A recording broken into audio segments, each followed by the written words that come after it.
Welcome students to our second class. Now we are going to try and talk about the characteristics of a good research. Remember, in research methods we talked about the business research and a scientific research. Now today we are going to talk about whatever the type of research you are trying to understand. What are the characteristics you want to look at a research proposal or research project that someone has brought to you? What do you want to look at it and to be sure that it actually makes sense? First, the purpose should be clearly defined. You want a project or a research proposal or something that a report that someone has brought up to have the purpose clearly defined, okay? And in this case, what do? Usually check the research problem. Is the research problem clearly stated? Is the research problem clearly stated in such a way that if someone else came and asked you what is this research about, you just open the book to where the research problem statement is, okay? Then the research process, you want it to be detailed, okay? The process that you use, the way you collect your data, the way you present your findings, you want it to be as detailed as possible. We don't want to find gaps in your research.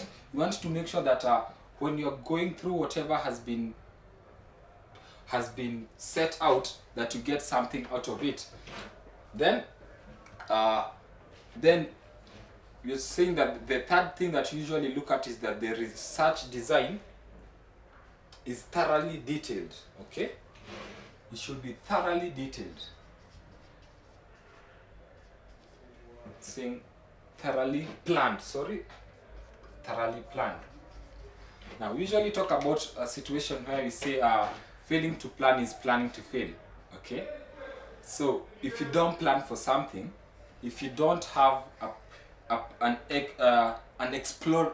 exploratory procedure where you want to explore and what you want to do, if the research did not have that, then it will not actually meet the required specifications. Then the limitations should be frankly revealed. When you go for an interview, you're always told to talk about your strengths and your weaknesses. Why? You want for something to be self-aware, it is able to know its strengths and its weaknesses. So a good research must also talk about its limitation. You can say that this research was limited due to the fact that most of the respondents did not want to talk about the questions asked because they felt that maybe they were rather personal and therefore they did not talk about them, okay? So in this case, all the limitations that you expect, make sure you talk about the limit. Sometimes you usually have a desired sample, okay? Maybe when you're planning your research, you had a specific in mind. You had a specific sample of people that you wanted to interview. Maybe you wanted to know how people usually spend their retirement income, okay? So you had thought of, I'll go and interview the tea farmers that have finished farming their tea. But when you went to that place, you realized the tea farmers during this time of the year, they are rather busy. So you decided to interview coffee farmers. Make sure that those limitations, you actually talk about them and say this research had this limitation and so on. And then another thing that you can actually check off is the ethical standard. Now, you find people usually cook a lot of their data. You've heard of people skewing the books, moving where they decide to give standards and figures that are not actually the right figures. And so in this case, it's very important to be rather ethical if you are a research person or a researcher in general, so that you get the best out of whatever you are trying to research, okay? Then a good research has an adequate analysis for decision makers need. Sometimes you're told to do a research so that someone else can come and see what it entails.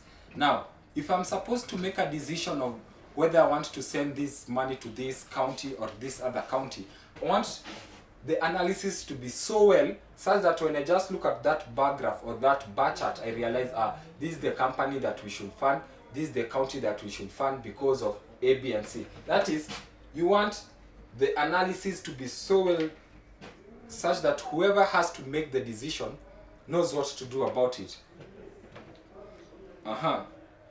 Then you have the findings presented. The finding presented unambiguously. What do you mean by unambiguously?